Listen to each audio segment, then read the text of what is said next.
that this was always only just a little game to you. All the time I thought you gave your heart, I thought that I would do the same. Comment ça va, Isabelle? Bien, et vous-même? Bien, impeccable. Alors, il y a quelques jours, se tenait à Paris, c'était avant le week-end d'ailleurs, je crois, un salon phare de la puériculture qui propose toujours, j'allais dire, les innovations pour faciliter la vie et des parents et des bébés. Eh bien, tant qu'à faire. Ben voilà. Mais oui, parce qu'on aime beaucoup les bébés en France, même si c'est vrai qu'il faut bien reconnaître qu'il y a quand même un peu moins de naissances pour la deuxième année consécutive. 20 000 naissances en moins en 2015, 14 000 naissances en moins en 2016. Ça s'explique essentiellement parce que toutes les femmes issues du baby-boom, qui étaient donc très nombreuses, eh bien, sortent de l'âge de la période de procréation. Donc ça fait un peu moins de naissances. Ça reste néanmoins un marché. Ça reste néanmoins, la France est un pays très fécond, avec 1,93, s'il vous plaît, enfants par femme. On est au-dessus de beaucoup de pays. On est au-dessus de beaucoup de pays. 785 000 naissances en 2016. Ça veut dire qu'effectivement, on a affaire à un marché qui reste très dynamique. Et toutes les marques investissent beaucoup de temps et d'énergie dans la recherche et le développement pour toujours proposer des innovations parce que la vie évolue et que les parents ont beaucoup de choses à faire.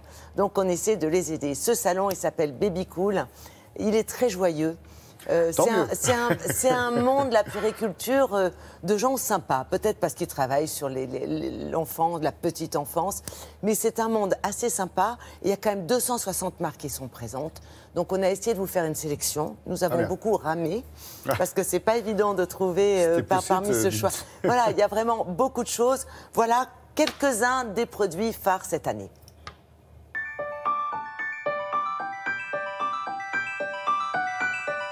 Le marché se porte très bien, malgré une petite baisse des naissances de l'ordre d'environ 10-15 000 cette année. Bon, avec néanmoins beaucoup de marques innovantes. Nous avons eu quand même cette année une soixantaine d'innovations qui ont été présentées. Et nous avons 50 marques qui sont venues nous rejoindre, des entreprises qui travaillent pour améliorer le bien-être du bébé, mais aussi pour faciliter la vie des parents. Ce réhausseur, c'est pour des enfants entre 4 et 10 ans. Et l'innovation, en fait, c'est au niveau de cette petite patte dans laquelle on va venir passer la sangle ventrale. Et ça fait un 4e point de retenue. Ce qui fait que la ceinture restera toujours sur les os du bassin et ne remontera pas. Donc en cas de choc, l'enfant sera retenu par le bassin et non par l'abdomen. Les grandes tendances qui ressortent, il y en a quand même particulièrement deux.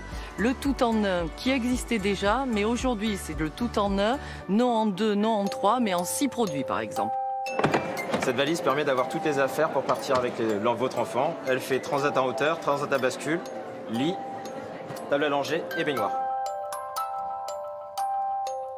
C'est une chaise haute qui fait transat, chaise enfant, chaise adulte.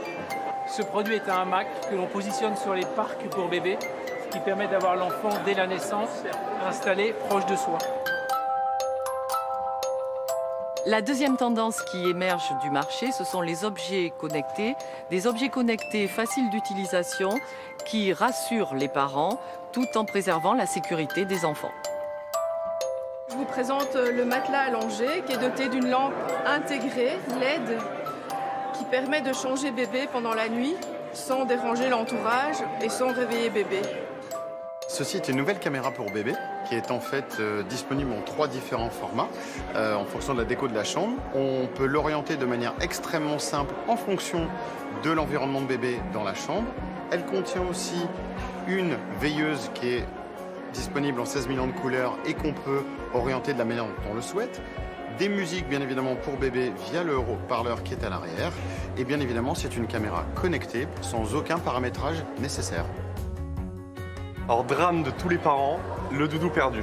Aujourd'hui on a développé le compagnon de doudou. Vous l'attachez à n'importe quel doudou et vous allez pouvoir le retrouver dans 2 situations. Vous le perdez à la maison, pas de panique. Sur l'application smartphone, un radar chaud-froid va vous permettre de le retrouver très facilement. Et vous le perdez à l'extérieur, aucun problème.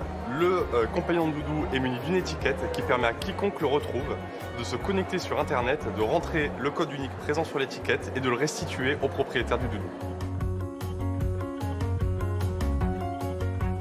Bon, si ça continue, Isabelle, l'an prochain, on aura quoi? On aura un robot pour changer le bébé, histoire d'éviter aux parents de mettre les mains dans la couche, quoi. J'ai envie de vous dire, et pourquoi pas? Après Non, tout. beaucoup d'innovations avec Beaucoup une règle de d'innovations. sécurité. À la fois des choses très... voilà, les objets connectés, on vous diffuse des chansons, il y a une caméra, l'audio, on teste la qualité de l'air, des choses très très perfectionnées. Et à la fois des outils très malins, parce que perdre un doudou, mais c'est la fin du monde pour l'enfant. Okay. Donc, mais oui. Donc, c'est jamais perdu. Il faut faire attention, il faut leur apprendre à faire gaffe. Donc ce petit compagnon de doudou, c'est super pratique pour retrouver le doudou perdu. Voilà. Produits qui viennent de sortir ou qui sortent très prochainement.